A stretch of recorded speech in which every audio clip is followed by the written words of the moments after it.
noise around us feels louder than ever. Everywhere a pull to take sides, to draw lines.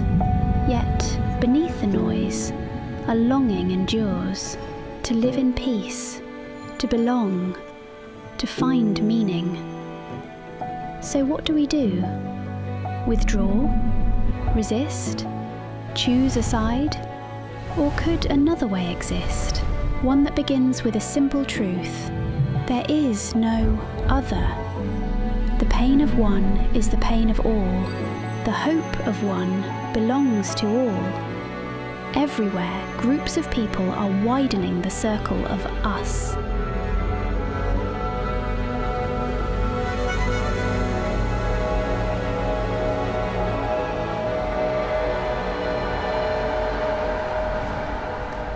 You can't know what to do unless you know what story you're a part of.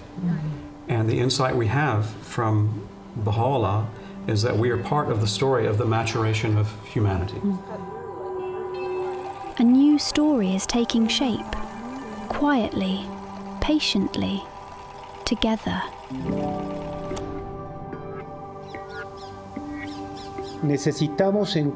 We need to find different ways of relating to each other that do not feed into cycles of violence. We must strengthen the communal sense. People are learning to move through life not as isolated individuals, powerless before the problems around them. They are acting together. Amid so much material and emotional ruin, we have also witnessed something luminous. The crisis has enabled many to set aside habits of individualism and revealed our capacity for genuine mutual support. It's easy to assume disaster brings out self-interest, but we actually saw the opposite.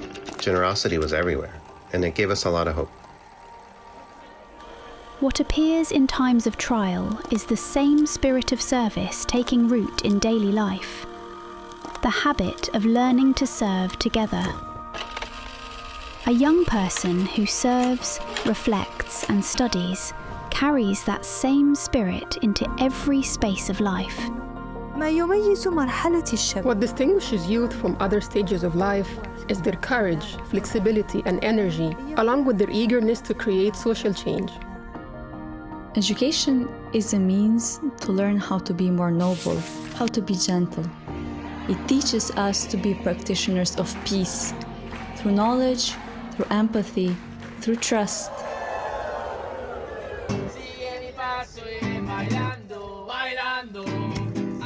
When you put coherent service, relationship, and values at the center, suddenly our true nature comes to life. For these young people, their professions become fields of service, where they approach science and religion as two harmonious ways of knowing. If we take this notion of a human being being both a material and a spiritual being, and an understanding of health that recognizes that both our material and our spiritual natures can be impacted by both health and by disease, we would come up with different approaches to addressing some of the challenges that we are encountering within our fields.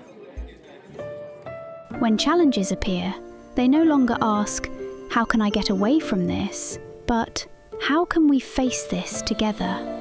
I guess society shapes us in a manner that is quite individualistic. But I think in some places this culture is beginning to change. A lot can be achieved when people cooperate.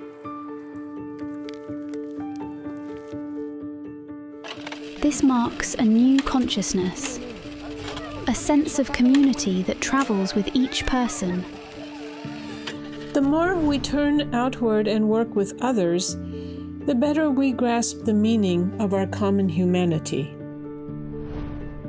Families, too, are being reimagined, not as solitary households, but as a supporting network, serving side by side. They make decisions together and support one another equally. But these patterns also influence service beyond the home. It's very inspiring for the neighbors when they just observe a father not just bringing money or providing the means, but he's himself engaging in teaching morals to his children together with his wife. When there is unity in our family, we can form a community. And when there is unity and love in the community, only then can its light spread throughout the world. What takes shape is more than cooperation. Labels begin to fade.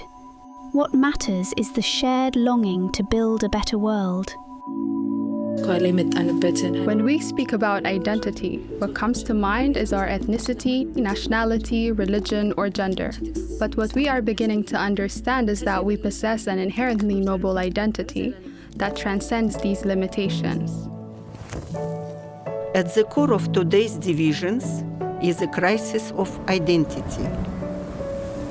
The Baha'i teachings offer another way, a spiritual identity that sees humanity as one family. To foster unity, the very notion of leadership itself is being reconceptualized as a sacred trust, an act of humble service. We often think of competition as necessary for progress, but does it inspire us to help others prosper alongside us?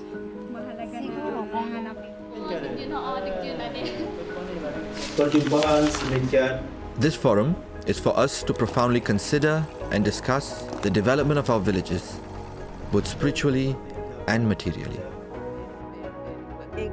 Wherever people gather to learn, to decide, to build, they discover themselves as protagonists in a joint story of progress.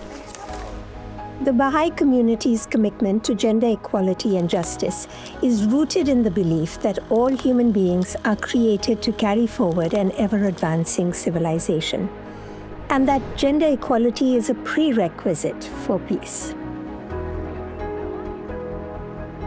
A number of women were very keen, and they said that they would do everything that they can to see to it that a secondary school is established within the village. This project has inspired many people to reconnect with the land and to rediscover the joy of planting.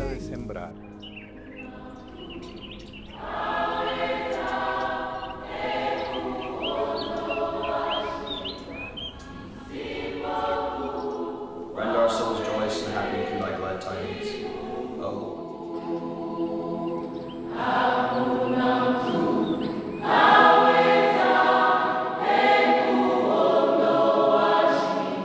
These are the havens of peace. Glimpses of new patterns of life that people are learning to build through collaboration. Ang Pambansang Baha'i House of Worship. The National Baha'i House of Worship will serve as a beacon of hope for the community, inviting everyone to gather, to pray, and to live in unity.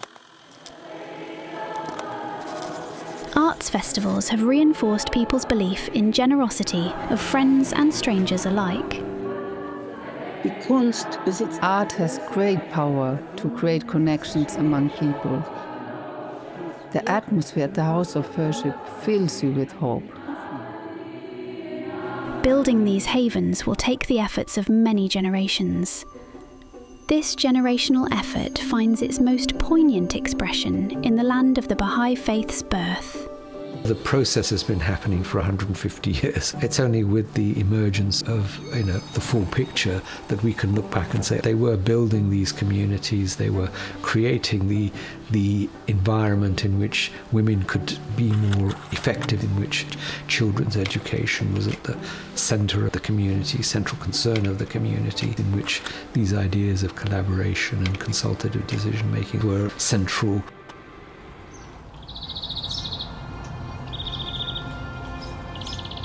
To nurture these patterns requires more than plans or programs.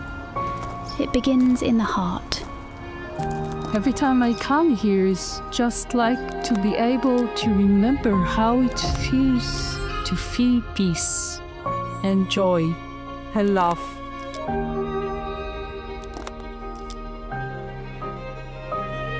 When we look upon others and see no stranger, When our hearts kindle with kindness for all who cross our path, something shifts. If there is joy, there is also hope. Hope helps you find joy.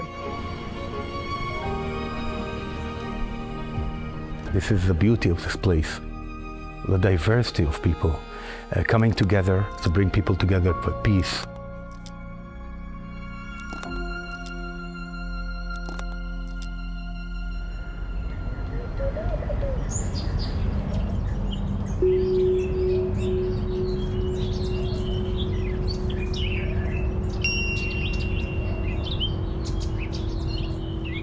In all these ways, the distances between us vanish.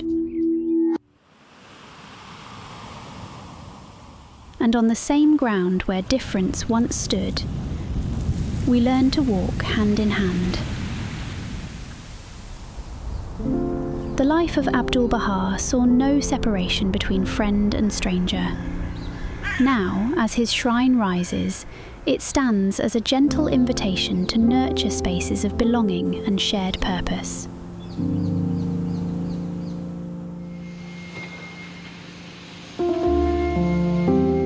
We have Jews, we have Arab Muslim, we have Arab Christian, we have Druze, and all have come under the same roof and working harmoniously and creating an environment that not only empowering themselves in the relationship, and it has created a unified vision, which is the shrine itself.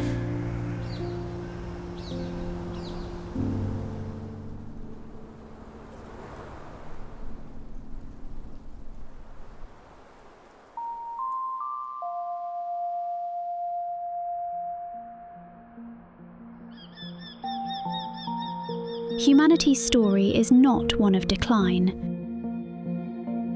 but of awakening, of maturing.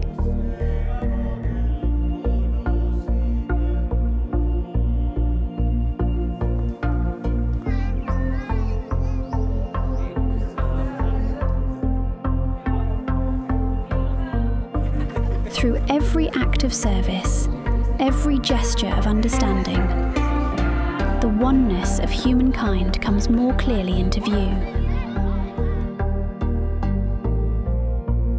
Quietly, patiently, together.